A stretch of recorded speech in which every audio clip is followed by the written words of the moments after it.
요한복음에서 예수께서는 이렇게 말씀하십니다. 누구든지 다시 나지 않으면 하나님 나라를 볼 수 없다. 그러자 니고데모라는 유대인 지도자는 이렇게 반문합니다. 사람이 늙었는데 그가 어떻게 태어날 수 있겠습니까? 어머니 뱃속에 다시 들어갔다가 태어날 수 없지 않겠습니까? 여러분, 니고데모의 반응이 조금 웃기지 않나요? 만약 여러분께서 수능을 다시 쳐야 한다면, 그리고 예수님의 이 말, 누구든지 다시 나지 않으면의 의도를 파악해야 한다면, 1번, 표면적인 뜻 그대로 어머니 뱃속에 다시 드러났다 나와야 한다. 2번, 다시 태어나야 한다는 말은 비유적인 표현으로 숨겨진 다른 뜻이 있다. 라는 두 선택지 중 어느 것을 고르실 건가요?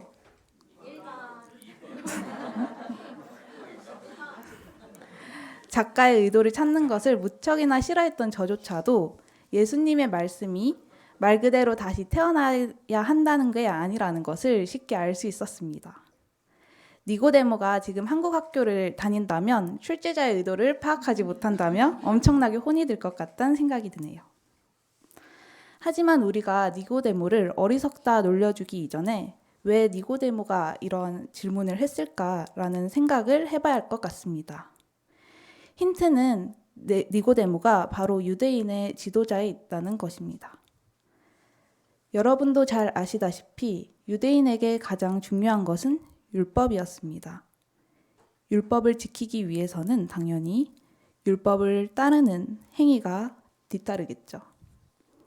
즉, 니고데모는 예수님의 말을 따르기 위해 어떻게 해야 하는지 자신이 해야 할 행위를 물은 것입니다.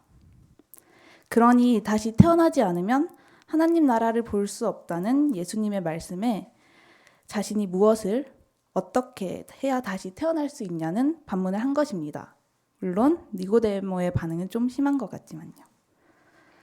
곰곰이 생각해보니 어리석다고 생각했던 니고데모의 질문이 저의 수준과 크게 다르지 않다고 느껴졌습니다. 저 역시도 예수님이 다시 태어나야 한다고 말씀하신다면 가장 먼저 물어볼 질문이 다음과 같을 것 같습니다. 그럼 제가 어떻게 해야 할까요? 예수님께서는 저와 니고데모의 질문에 대한 대답으로 오늘 저희가 함께 읽은 요한복음서 본문을 말씀하십니다. 요컨대 믿는다면 영생을 얻을 수 있다는 것입니다. 살짝 핀트에 어긋나는 대답 같기도 합니다. 저와 니고데모는 다시 태어나기 위해 어떻게 해야 할지를 물었는데 그러자 예수님은 믿으라고 하셨으니까요. 차라리 기도나 금식을 하거나 선행을 베푸는 등 구체적인 행위 양식이 있다면 훨씬 쉬울 텐데요. 그러나 육신에서 난 것은 육신에 지나지 않으며 영에서 난 것이야말로 비로소 영이라고 하신 예수님이 믿음을 강조하신 것은 지극히 당연합니다. 육으로가 아니라 영으로 믿어야만 영생을 얻을 수 있기 때문입니다. 어떻게 해야 할까요? 라는 질문은 여전히 행위에 사로잡힌 사고일 뿐 지나지 않으므로 질문이 잘못되었다고도 할 수 있겠네요. 이제 시선을 로마서로 옮겨봅시다. 로마서에서도 이 믿음에 대해 이야기합니다. 로마서의 저자인 바울은 아브라함이 하나님을 믿으니 하나님께서 그를 의롭다고 여기셨다 하였습니다. 아브라함의 행위가 그를 의롭게 한 것이 아니라 그의 믿음이 그를 의롭게 하셨다고 주장했습니다. 아브라함의 이야기는 여러분 모두가 아실 것입니다. 언젠가 하나님께서 아브라함에게 아들 이삭을 제물로 바칠 것을 명령하셨고 아브라함은 하나님께 순종하며 자신의 아들을 정말로 하나님께 바치고자 했죠. 사상적으로 바울과 대척점에 있던 야고보는 아브라함이 이삭을 바치는 행위로 인하여 아브라함이 의로워졌다고 말했습니다. 당시 유대교의 한 종파에 지나지 않았던 그리스도교는 율법과 그에 따른 행위가 너무 중요했습니다. 니고데모처럼 야고보에게도 행위가 바른 믿음의 척도였던 거죠. 얼마만큼 하나님의 말씀을 잘 지키는지가 관건이었습니다. 그러나 바울은 그렇지 않았던 것 같습니다. 율법이 아니라 행위가 아니라 믿음이 중요하다고 말합니다. 아브라함이 행위로 이루어졌다면 아브라함은 하나님 앞에서 아무것도 내세울 것이 없다고 했습니다. 저는 한때 아브라함의 이야기가 무조건적인 순종을 강요하는 것 같아 심술이 나곤 했습니다. 그 믿음 때문에 우리의 판단이 흐려지는 것이라며 입이 삐죽 튀어나오기도 했고요. 어째서 바울은 이토록 믿음을 강조한 것일까? 당시 바울은 이방인들이 율법을 지키기가 너무나 어려운 현실을 보았습니다. 바울은 이러한 율법을 강요하는 것이 잘못되었다고 생각했고 그보다도 더 중요한 것은 믿음이라고 주장했습니다. 율법은 진노를 불러옵니다. 율법이 없는 곳에는 범법도 없습니다. 바울의 이 말은 곧 믿음이 있는 곳에는 죄악이 없다는 뜻이기도 하겠죠. 즉, 바울이 말하고자 하는 바는 다음과 같다고 생각합니다. 단지 율법을 지키는 것만이 중요하지 않고 우리가 하나님을 믿음으로써 옳음을 추구할 수 있다. 진실로 믿음으로써 올바른 행동이 무엇인지 알게 되는 것입니다. 따라서 믿음이란 우리의 행동을 억제하는 복종이 아닙니다. 제가 심술이 나고 불편해하던 믿음은 어디까지나 사유 없는 복종이었습니다. 하지만 바울의 믿음은 그렇지 않습니다. 바울의 믿음에 근거한다면 무엇이 옳은지 생각해 보지 않고 하나님께서 이렇게 말씀하셨다며 성경을 들이미는 행동은 하지 않을 테죠. 저는 바울이 말하는 믿음이 세민족교회와 닮아 있다고 생각했습니다. 옳다고 확신하는 가치를 위해서 금기조차 기꺼이 깨고 고통과 차별과 폭력에 반대하는 여러분들이니까요. 다시 아브라함의 이야기로 돌아가서 바울은 아브라함이 이삭을 바치는 행위로 이루어진 것이 아니라 그 믿음으로 이루어졌다고 했습니다. 이에 따라 하나님은 아브라함과 그 자손에게 한 가지 약속을 하십니다. 구원을요. 하나님이 아브라함에게 하셨듯이 이 약속은 우리의 행위에 근거한 것이 아닙니다. 단지 이 약속은 하나님의 사랑에 근거한 것이며 우리는 그 약속을 믿는 것입니다. 나도 저 사람도 결국에 구원받을 존재임을 아는 것입니다. 그 믿음의 조상인 아브라함에게 창세기에서는 이렇게 말합니다. 너는 너의 아버지의 집을 떠나서 내가 보여주는 땅으로 가거라. 오늘 우리가 읽은 요한복음서와 로마서에서는 공통적으로 한 가지를 강조합니다. 바로 믿음입니다. 예수님은 니고데모에 어떻게? 라는 질문의 방향이 틀렸다며 믿으라고 하셨습니다.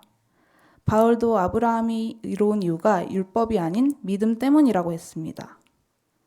믿음을 과시하기 위한 행위와 어느새 본말이 전도된 율법에 대한 믿음이 바로 창세기가 말하는 아버지의 집이라고 해석할 수 있겠죠. 그러니 아버지의 집을 떠나라는 하나님의 말씀은 니고데모와 율법으로 대표되는 속박으로부터 해방되어라 라는 의미로 들립니다. 이쯤 되니 쟤는 왜 목사님이 할 법한 이야기를 하고 있을까라는 의문이 드실 것 같네요. 여성주일이고 제가 평신도 설교를 하는 데는 다 이유가 있을 텐데 말이죠.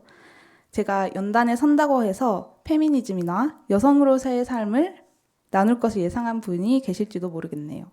죄송합니다. 저는 여전히 페미니즘에 무지해서 여러분과 함께 배워야 하는 입장인데다가 안타깝게도 제 삶은 여러분께 신선한 깨달음을 드릴 만한 드라마틱한 굴곡도 없었습니다. 제가 이 자리에 서게 된 이유는 제가 앞서 구구절절 설명한 내용들, 그리스도인이 율법, 행위라는 굴레에서 벗어나고 믿음을 통해 구원을 찾고자 하는 모습에서 여성의 모습을 보았기 때문입니다. 본문 어디에서도 생물학적 여성은 단 한순간도 등장하지 않았는데 도대체 어디서 여성의 모습을 보았느냐 물어보신다면 저는 아브라함으로부터 여성을 보았다고 대답하겠습니다. 아브라함은 하나님의 말씀대로 굴레와 속박인 아버지의 집을 떠났습니다. 어떻게 떠나야 하나요? 라는 물음은 아브라함에게 그저 니고데모적 사고일 뿐이었습니다. 아브라함은 단지 믿음으로 그 집을 떠났습니다. 그것이 옳은 일일 줄 알았을 테니까요. 여성은 아주 오랫동안 완전한 개인이 아닌 남성에게 종속된 존재로 간주되었습니다. 그 결과 차별과 억압, 소외가 지속되었고요. 제가 그 역사를 일일이 열거하지 않아도 새민족 교우 여러분이라면 이미 잘 알고 계실 거라 생각합니다. 그러나 어느 날 여성들은 중요한 깨달음을 발견하게 됩니다. 자신의 어떠한 결정도 여성이라는 생물학적 성별과는 무관하다는 믿음이죠. 자신이 어떻게 살아가야 할지, 어떤 직업을 가져야 할지, 누구와 사랑해야 할지, 누구와 살아가야 할지, 자녀를 낳아야 할지, 이 모든 것들을 통제하는 성차별적 구조가 있다는 것을 깨닫는 순간 몇몇 여성들은 이러한 아버지의 집을 떠났습니다. 익숙한 아버지의 집을 떠나는 여정은 쉽지 않을 터입니다. 아직도 자신의 편견을 내려놓길 거부하는 사람들이 존재하고 같은 여성이면서 그 세력에 동조하는 자들도 있습니다. 어쩌면 정치권과 미디어는 그 집을 떠나는 여성들의 움직임을 악마화할지도 모르죠. 그럼에도 그 길을 계속 걸어가는 이유는 페미니즘이 우리를 규범과 간섭의 제약으로부터 자유롭게 할 것이란 믿음 때문입니다. 이는 여성뿐만 아니라 남성에게도 자유의 지평을 열어줄 것입니다. 사랑하는 교우 여러분, 제가 앞서 아브라함으로부터 여성을 보았다고 말한 이유가 와 닿으시나요? 저는 아브라함이 매우 여성스럽다고 생각합니다. 모든 민족의 아버지라는 이름을 갖고 있는 그일지라도 말이죠. 왜냐하면 역설적으로 그는 자신을 속박하는 자기 이름으로부터, 그러니까 아버지의 집으로부터 떠나기 때문입니다. 오늘날 차별과 억압의 집으로부터 떠나는 자유의 여성들처럼 말입니다. 아버지의 집을 떠나는 길은 힘들고 막막할지도 모릅니다. 그러나 어떻게는 믿음에 있어 크게 문제되는 요소가 아님을 명심합시다. 오늘 본문에서도 행위가 믿음의 완성이 아님을 여러 번 말하고 있죠. 중요한 것은 아버지의 집을 떠나는 것입니다. 우리를 묶어두는 것으로부터 벗어나는 것입니다. 이것이 우리의 믿음일 테고 그 믿음은 우리를 구원할 것입니다. 주신 말씀을 다 함께 묵상합시다.